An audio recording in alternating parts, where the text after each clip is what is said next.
Hi friends, welcome to my channel. எல்லாரும் எப்படி இருக்கீங்க?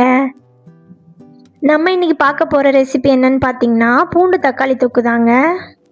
நம்ம சமைக்கிற சாப்பாடு ஈஸியாகவும் இருக்கணும், அதே சமயம் ஹெல்த்தியாகவும் இருக்கணும், ரொம்ப டேஸ்ட்டாகவும் இருக்கணும்னு நினச்சிங்கன்னா எப்போவுமே என்னோட வீடியோவை ஃபாலோ பண்ணிக்கங்க.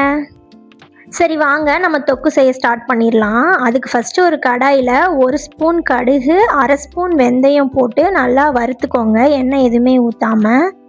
நல்லா கடுகும் வெந்தயமும் நல்லா பொரிஞ்சு வரட்டும். அதுக்கப்புறம் நம்ம அதை எடுத்து ஆற வச்சிடலாம்.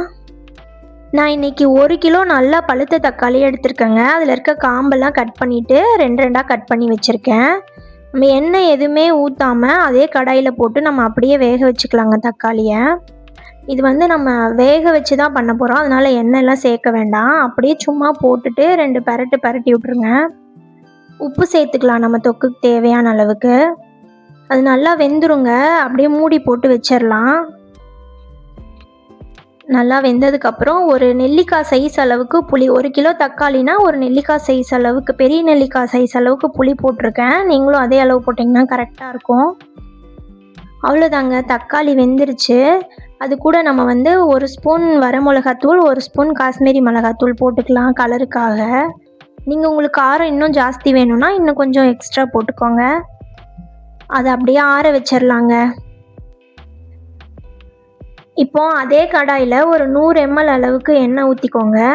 நல்லெண்ணெய் ஊற்றுனீங்கன்னா இன்னும் டேஸ்ட்டாக இருக்கும். நீங்கள் நல்லெண்ணெய் ஊற்றிக்கோங்க. நான் கடலெண்ணெய் தான் ஊற்றிருக்கேன். 1 ஸ்பூன் கடுகு போட்டுக்கோங்க. இப்போ 1 கிலோ தக்காளினா ஒரு 150 கிராம் பூண்டு போட்டுக்கலாங்க. பூண்டை நான் கட் பண்ணி வச்சுருக்கேன். இது ஒரு 150 கிராம் இருக்குது. நல்லா பொன்னிறமாக வதக்கிக்கணுங்க. அது கூடவே ஒரு 10 வரமிளகாவை நம்ம காம்பை கிள்ளிட்டு சேர்த்துக்கலாம். ஒரு கைப்பிடி அளவுக்கு கருவேப்பிலை போட்டுக்குங்க. நல்லா பச்சையாக போட்டிங்கன்னா தான் நல்லாயிருக்கும்.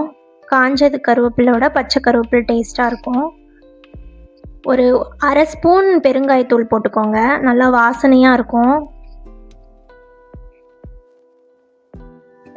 இப்போ நம்ம ஆற வச்சுருந்த தக்காளியை ஒன்றும் பாதியமாக அரைச்சிட்டு வந்துடலாங்க. நல்லா வலுவலுன்னு அரைக்க வேண்டாம், ஒரு பல்ஸில் வச்சு எடுத்துக்கலாம்.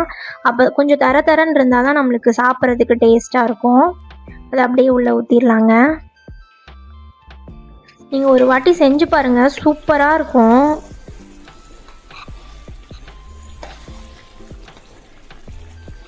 பார்க்குறதுக்கு அவ்வளோ டெம்ப்டிங்காக இருக்குல்ல.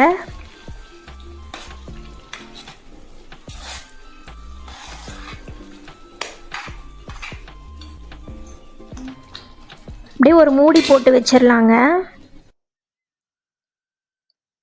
இப்போ கொஞ்சம் அப்படியே எண்ணெய் பிரிஞ்சு வருது. நம்ம அப்படியே அடி பிடிக்காமல் ஒரு கலரி விட்டுறலாம். நம்ம இதுக்கு முன்னாடி அரைச்சி வச்சுருந்தோம் இல்லைங்களா, கடுகும் வெந்தயமும் போட்டு ஒரு பவுடரு, அதை இப்போ சேர்த்துக்கலாங்க. இந்த டைமில் சேர்த்தா கரெக்டாக இருக்கும். சேர்த்து நல்லா கலந்து விட்றலாங்க. இதுதாங்க இந்த தொக்குக்கு நல்லா வாசனையாக இருக்கும். நீங்கள் ஒரே ஒரு வாட்டி செஞ்சு பார்த்தீங்கன்னா எப்போவுமே செஞ்சு வச்சுக்குவீங்க. இதை செஞ்சு வச்சுக்கிட்டிங்கன்னா 1 மாதத்துக்கு உங்களுக்கு இட்லி, தோசை, சப்பாத்திக்கு அப்புறம் சாதத்துக்கெலாம் என்ன சைடிஷ் வேணும் அப்படின்னு கவலையே பட தேவையில்லை.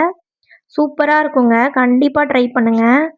பார்த்தீங்களா, பார்க்குறதுக்கே எவ்வளோ சூப்பராக இருக்குது.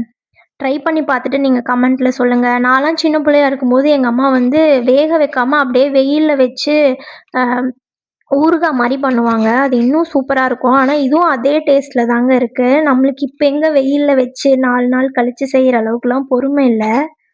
இந்த மாதிரி ட்ரை பண்ணி பார்த்துட்டு கண்டிப்பாக சொல்லுங்கள். நீங்கள் ஒரு வாட்டி பண்ணி பாருங்கள், அதுக்கப்புறம் நீங்களே அடிக்கடி பண்ணுவீங்க. எல்லாத்தையும் எடுத்ததுக்கப்புறம் அந்த சட்டியில் சோறு போட்டு சாப்பிட்ற டேஸ்ட் இருக்குது பாருங்கள், வேறு லெவல். ஓகே ஃப்ரெண்ட்ஸ், இந்த மாதிரி உங்களுக்கு ஈஸியாக செய்யணும், எனக்கு ரொம்ப எஃபர்ட்லாம் போட தேவையில்லை, ஆனால் டேஸ்ட்டான சமையல் வேணும் அப்படின்னு எதிர்பார்த்தீங்கன்னா என்னோடய வீடியோவை கண்டிப்பாக ஃபாலோ பண்ணிக்கோங்க. இந்த வீடியோ உங்களுக்கு பிடிச்சிருந்துச்சுன்னா லைக் பண்ணுங்கள், ஷேர் பண்ணுங்கள், நம்ம சேனலை சப்ஸ்கிரைப் பண்ணுங்கள். Thank you friends. நாளைக்கு ஒரு நல்ல ரெசிபியோடு பார்க்கலாம். பாய். Thanks to all.